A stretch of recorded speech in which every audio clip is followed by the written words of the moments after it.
Hello, people. How you guys doing this afternoon? How was yesterday? How's today going?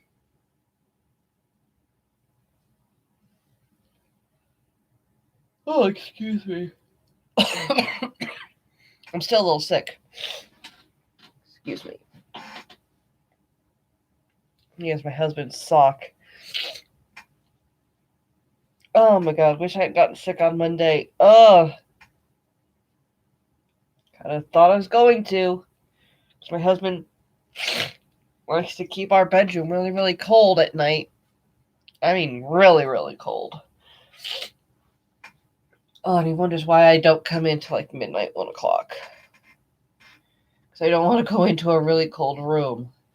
But he says that's how he sleeps. He can sleep better that way. And tell you the truth, I can sleep during the day while he's at work. That's the point. That's the great. That's the plus side of staying home. I mean, whatever my position is called these days. Like I said, I don't care about the PC terms, but I guess back then when my grandma did it was a housewife, homemaker. So, I guess you guys saw the title of this stream today. Let's talk about me. Um, I for the last hour and a half, I was I was deciding whether or not I wanted to make this video. It's sad. I mean, you guys might think that I lived a perfect life, but I was born in Wyoming, Southwest Wyoming, in 1984.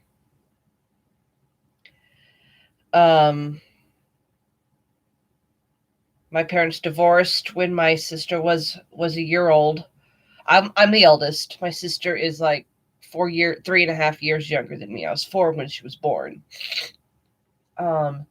They divorced shortly after she was born. My mom remarried a year or so after the divorce. And she divorced that guy 7 years later. She was married to my dad for 7 years. She was married to her second husband for 7 years. And then she married her third husband. And she was married to him for 10 years, I want to say. Yeah, 2001 to 2011, I think is when they got divorced. So, yeah. 10 years. And I thought she was going to stick with this guy forever, but they divorced too. I'm not going to get into that one. I liked her third husband, but apparently they didn't get along. And they stopped getting along after I moved out. So that tells you something. I don't know if it was the fights, the many fights that they had about me and my husband that finally drove them apart, or what. I mean, I know the straw that broke the camel's. I know what the straw, they say the straw that broke the camel's back. I know what the last thing that made the building crumble was, but what led up to it, I don't know. Just like I don't know what caused my mom and my dad to divorce, even though I have my speculations, and every time I bring it up, I think I'm on the right track. It's like they want us. It's like they don't want us to find out, but yet they do want us to find out. And every time, sorry, and every time I ask my grandma about it, she goes, maybe. So I think the reason my mom and my dad got divorced is because my dad cheated on my mom, and my grandma says maybe. So I think I'm on the right path there. When Yeah, so where was I? See, oh god, I should have wrote this down. When Okay, and then I started dating my husband when I was in high school. It was a great, wonderful relationship. I mean, we still have a great, wonderful relationship. I mean, yes, he's a little bit in the macho man lane. He was born and raised in a household in a religion that said man rules all. And I was born into a house that says woman rules all because there were more women than men in the house. So the men knew they weren't going to win any argument. But in the house where my husband was born and raised, yeah, he he was he was born into the belief and still believes that man rules the roost. And we get into many arguments about that, but that's just all they are, is arguments. Never never amounts to any more than that. Like my brother-in-law says, my husband and I like to fight hard and make up hard. Nothing ever comes of it. And then okay, I moved out on my 16th birthday. Um um shit. I did not mean to click. I didn't click on anything. Sorry. I'm just doing stuff here. Um and then so I moved in with my husband on my 18th birthday, graduated high school. A few months later I got pregnant with my eldest daughter. Gave birth to her. We got married in August. And I'm thinking that has to do more with my dad than any of us, because my husband and I were just we were just we were fine being, just being. Well, I was engaged to him at that point, so we were basically just happy being fiancés. Um, I don't think we ever really wanted to get married, but my dad. I remember we were in my dad's office, just talking, and we told him that I was, that we were moving to Nebraska, and I remember my dad saying point blank, and this is almost word for word, if you're going to take my daughter out of state, I want you to marry her first. Now, I was 18 at the time. My husband was 20. No, wait. No, wait. No, wait. No, wait. No, wait. Yes, he was 20. And I okay, now mind you, in the great state of Wyoming, okay, it is okay. Because I met him when I was 15 and he was 17 going on 18, because his birthday's in December. But in the great state of Wyoming, there has to be 3 years difference, 3 or more years difference in order for it to not be okay to date. So it was okay in the state of Wyoming's eyes for Nathan and I to date. And then obviously we married when I was 18. All because of my dad. It was basically a shotgun wedding. We didn't have really a ceremony per se. We just eloped. Because we wanted to leave Wyoming ASAP. Because at the time, my husband thought that, goddamn flies, thought that his dad was going to sell him his farm. And at the time, we were both working at Walmart. My husband had his foot in the management training program. He was about ready to start that when, for some reason, out of the blue, his dad called and said, "Hey, I'm ready to sell my farm to you." And that is the one day out of everything that has happened in our lives so far, that is the one day we wish we could go back and change.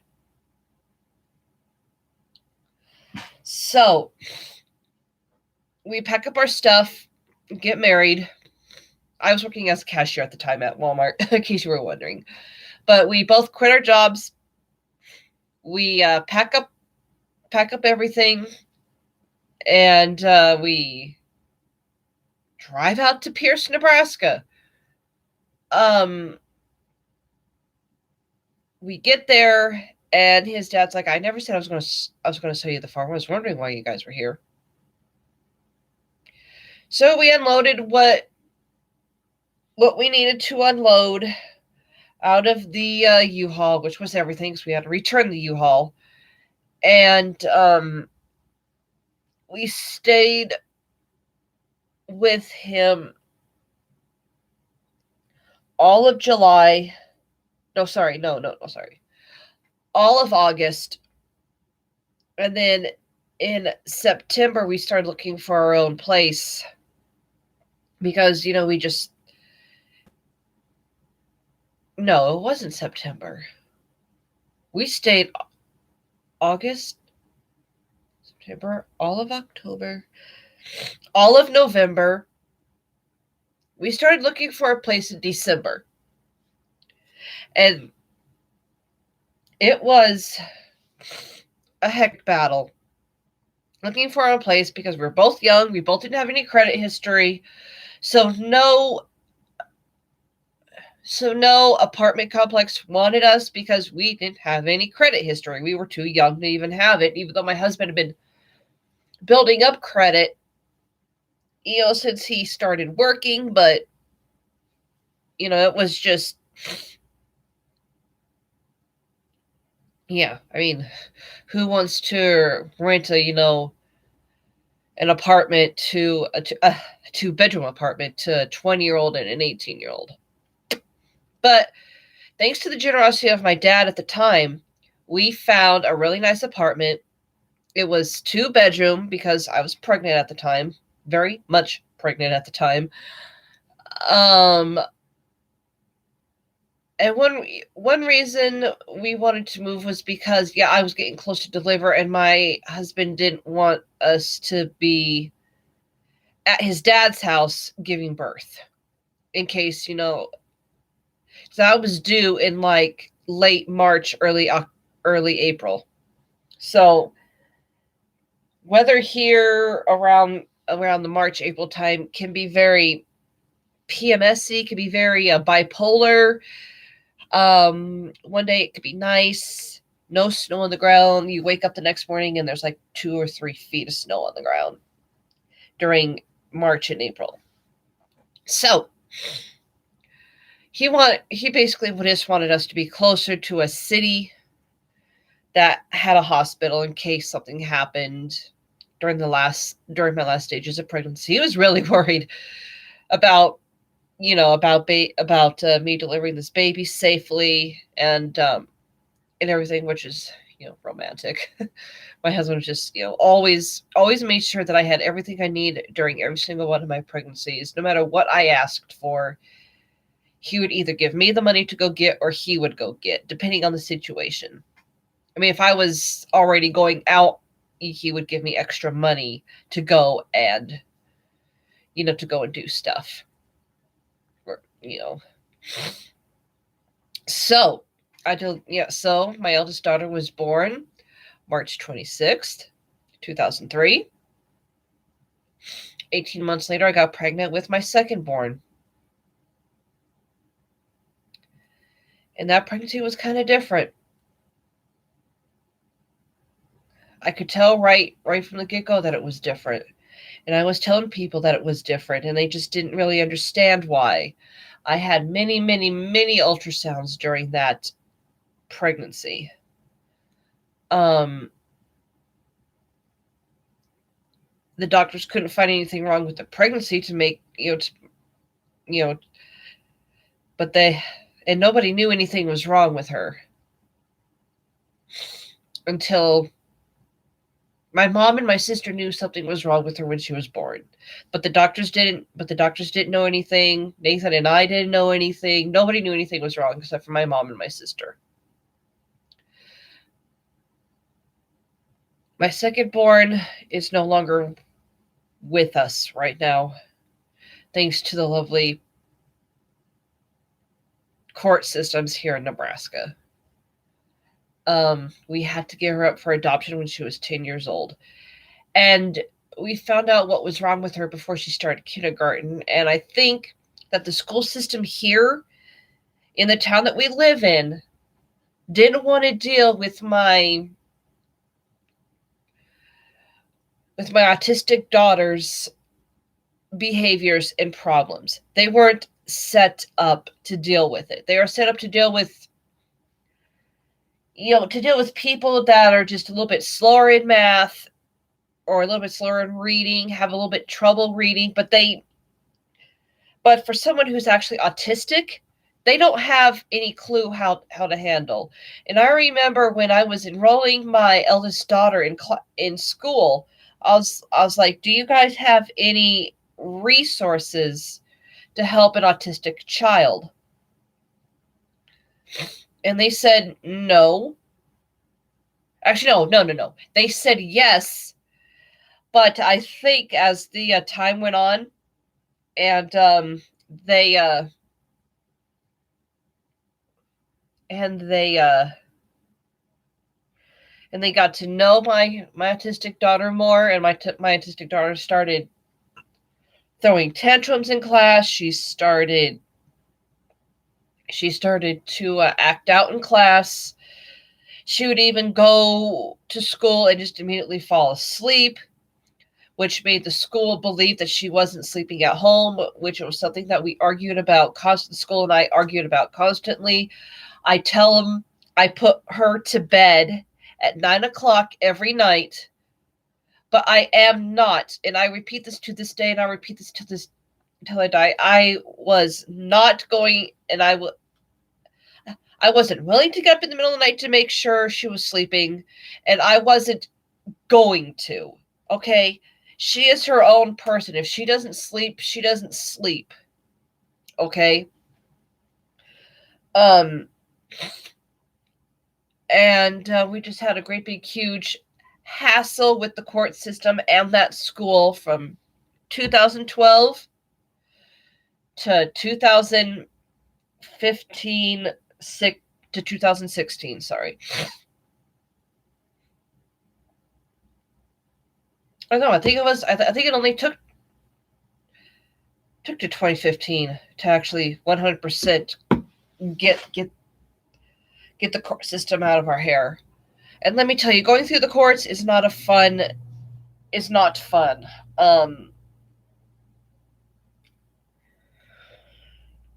I can't believe that there are people that go through the court system constantly for stupid shit.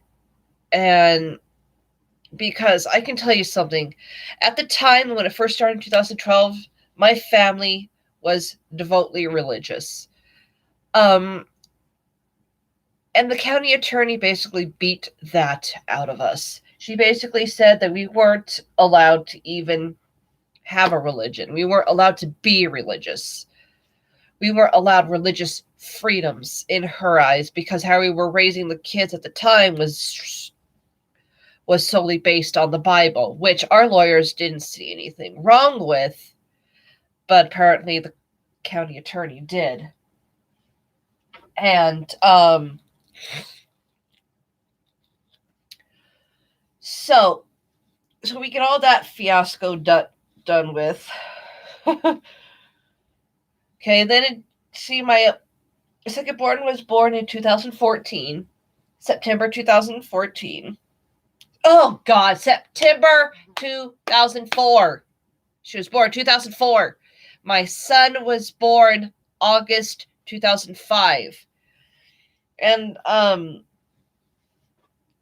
he was a shocker to us.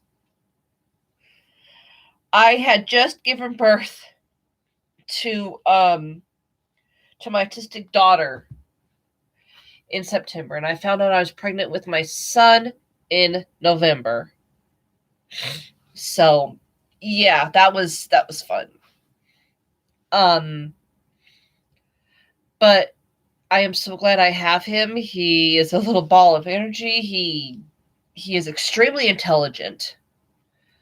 And that is something else I think I might have to fight the school over too, is because he is so friggin' bored in class that he doesn't know what to do. He has stopped paying attention in class because he can do the work without without any teacher instruction. All he has to do is look at the examples. And they have laptops now. So if my son doesn't really understand something, he can just look it up. He is very computer savvy. He is extremely intelligent. He yeah, and he's just basically bored in public schools. And I'm afraid that's going to land us in trouble next, because he's just going to get bored to the point where he probably won't even want to go to school. So we're going to have to look into something for him. I'm going to have to go talk to the school about that. My youngest daughter was born November 2006. Yes, he got 2003, 2004, 2005, 2006. I was pregnant, God, for 4 years. The amount of time it took my mom to have 2 kids, I had 4. She was born November 2006, and she is my girly girl. I love her to death. I love all 4 of my kids to death, even though I don't get to see my autistic daughter anymore. We do have a contract that says I was supposed to see her twice a month, talk to her once a week, Skype with her once a week. Basically, I'm supposed to have all this type of interaction with her, but I haven't. And her mom knows that I can't. And her adoptive mom knows that I can't take her to court because I can't afford it. So I just want to talk to her once a month or once every other month. That's all I want. I mean, I don't need visitation twice a month. I don't need to talk to her every week. I am fine with just talking to her once a month. But apparently her foster mom, her adopted mom, said, well, she doesn't want to see you anymore because whenever we get in the car, she thinks we're going to see you. I'm like, whatever, because she was never afraid of me when she lived with me. So I don't know what happened. I don't know if her therapist put that idea into her head that she was afraid of me, if her adopted mom put that idea into her head that she was afraid of me. I wish I had the funds to take her back to court, but I don't. So, seeing as she's going to be 14 this year, I only have 4 more years to wait until she's 18, and then I can look her up and I can go and talk to her and can say, hey, she's an adult now. I just want to sit and have a conversation. So, anyway, God, I'm surprised I didn't cry during that. I guess it's getting easier to talk about my autistic daughter in that situation. Used to be able to cry whenever I would talk about that. And that is part of my depression. I never really was depressed. I mean, I went through postpartum depression after my son was born, but I got over that. And then I think I just went into depression again when we went through the court system. Kids got yanked out. My husband got yanked out. I was basically in the middle, trying to keep things together, trying to be strong. And basically not knowing what to do because my family said I should divorce Nathan. Nathan's family says, no, you got to stick with him now. I didn't know what to do. I was basically stuck in the middle, and no one no one could help me. And there are days I still feel like that, because I mean there are days that I just want to talk about my autistic daughter and the situation. Still to this day I want to talk about it to anybody, and nobody. My husband doesn't want to talk about it, my kids don't want to talk about it, my my mom and my dad don't want to talk about it, my grandma doesn't want. Nobody wants to talk about it. Nobody wants to, you know. My sister has basically disowned me. Um, and she doesn't want me seeing her kids. She, and my grandma just wants this stupid feud between my sister and I to stop, even though I'm willing to throw in the towel. I didn't say I don't ever want to talk to you again. She told me that. She doesn't ever want to talk to me again, because in her eyes, giving my autistic daughter up for adoption was the worst thing imaginable. Even though me moving out of the house with her probably would have been the worst thing that could have happened, because I wouldn't have any way to take care of us. I would have to be on all kinds of government assistance. And I'm glad that there's government assistance out there for that, but I don't know if I would be, if I'd feel okay in my gut taking it. Knowing that there would be people out there worse off, than just me leaving because the court said, well, if you want to have your daughter back, you're gonna have to move out. But and I even asked them, damn flies, how long I would have to be moved out, and they said, well, for the rest of Danny's life.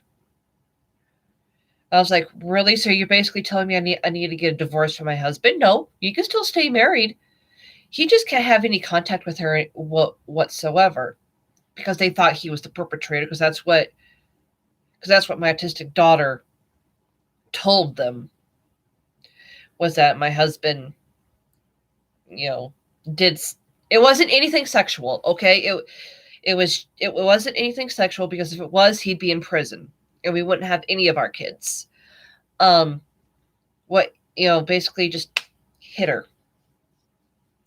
Which, yes, some of you guys are going to say, oh, that is bad. Oh, you should never lay your hands on anybody. Shut the fuck up, snowflakes. Okay?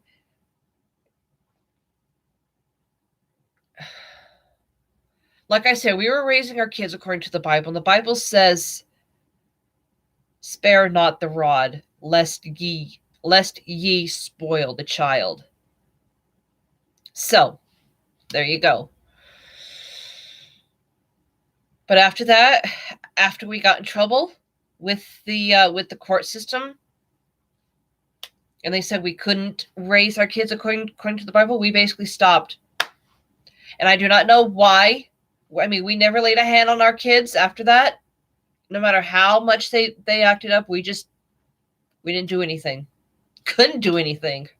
And the kids knew that. And I think the one that knew it the most was my autistic daughter. And I think that the day she got taken out of our house for good, she knew she was getting taken out of our house for good. And she basically just went in and told a lie, because I doubt that my husband did what she said he did. I doubt he hit her, because he is content with playing Minecraft. He rarely leaves the room, except to go to the bathroom and maybe to get something to eat. That's it. That's the only time he leaves his bedroom, on the weekends and after he gets home from work. So, yeah, so I mean that's basically and that's basically the reasons why I stopped doing YouTube for a while there too, was because of the court system. And then I got a job working as a CNA in Fullerton. At Fullerton Care and Rehab. It used to be Golden Living. And yes, we were part of that. I quit before that fiasco of if you guys heard that of us not getting paid. I quit before then.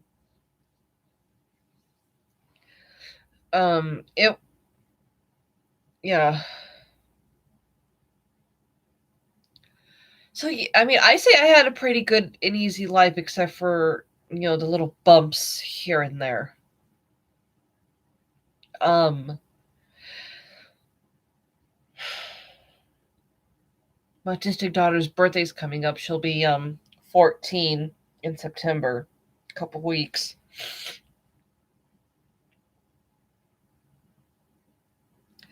Oh, and here's something else that happened. During in the middle of our court fiasco, in the middle, my niece died. This was harder to talk about than than my autistic daughter. She got sick in January with a bug that was going around. Seems like every January there's a new bug out, And she got sick with it. And then she caught urinary tract infection because she had spina bifida. So she caught urinary tract infection. She bladder infection too. And all three of those was just too much. All three of those things together combined was just too much for her little system to handle, and she died.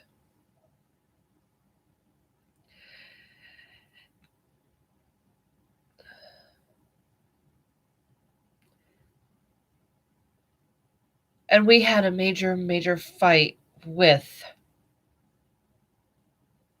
our lawyers, with the people who were coming over to watch us to make sure nothing happened during visitation.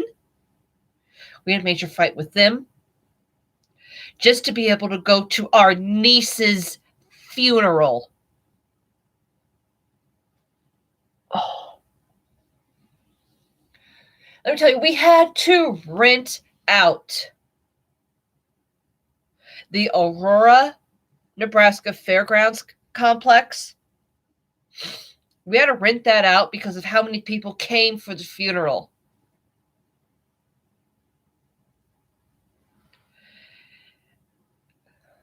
And let me tell you, it was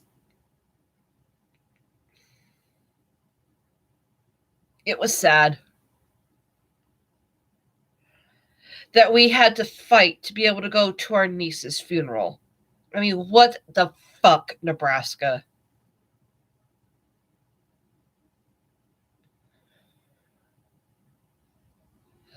Just don't ever get involved in the court systems. Try your hardest to stay out of the light of the Health and Human Services, because once you're in the light, you're in the light for life. No matter where you go, they'll be watching you.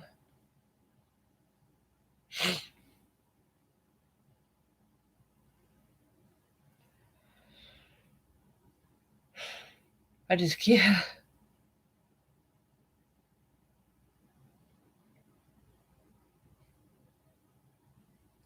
I feel numb inside.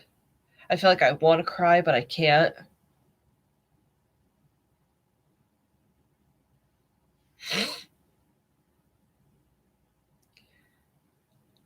I can't hold down a job anymore because of my effing depression and my anxiety and my paranoia. And you should see how often I go out to check to see if there's a cop at the door. I mean, whenever the school year starts, all school year, I am dreading sending my kids to school because I think that the school's going to call the cops on us again for some stupid reason.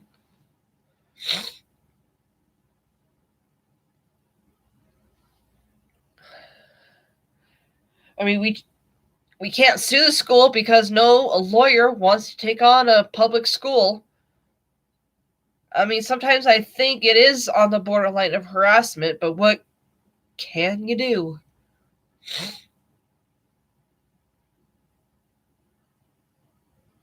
I just don't want to feel this way anymore.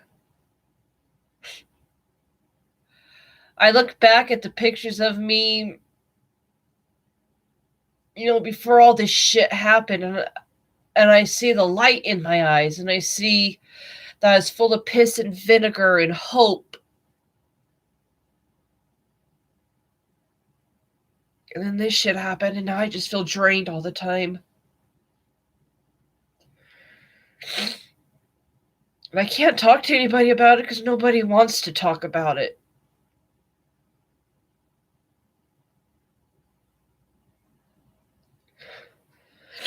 Nobody knows what it's like to be depressed, unless you have been depressed. People think that you can just get over it, but you can't. People say, oh, go get pills, but you know what? Pills don't solve the underlying problem of why you got depressed to begin with. It only cures the symptoms.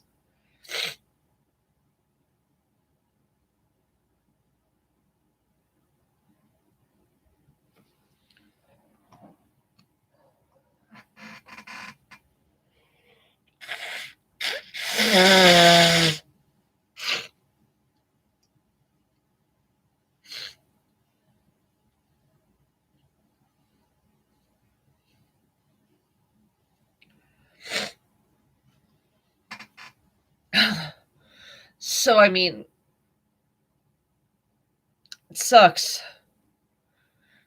I'm glad I still have my other 3 kids, but I am in fear constantly that I'm going to get them taken away because of something that the kids might say or do or act or whatever that'll cause the school to get suspicious. I am trying to be basically the utmost perfect person right now until my kids graduate high school. I am so scared to step one toe out of line now.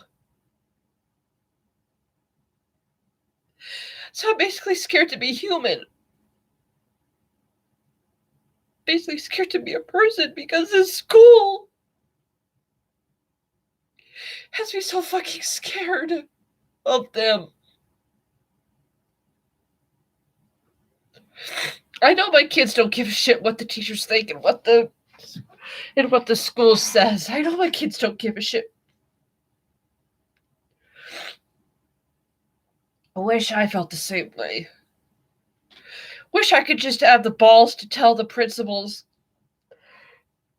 to go take a flying leap.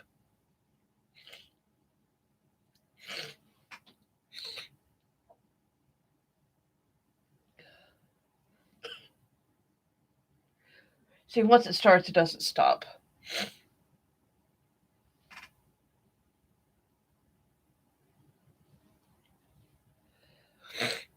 So, yeah, I want to go. I need to go get a drink. I think I'm going to lay down.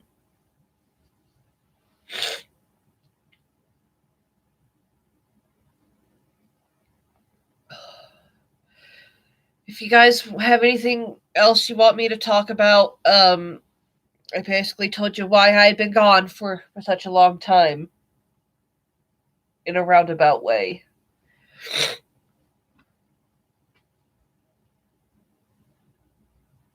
This is me in a nutshell. Take it or leave it. To the people who still stay subscribed, thank you. To the ones who leave, Asta.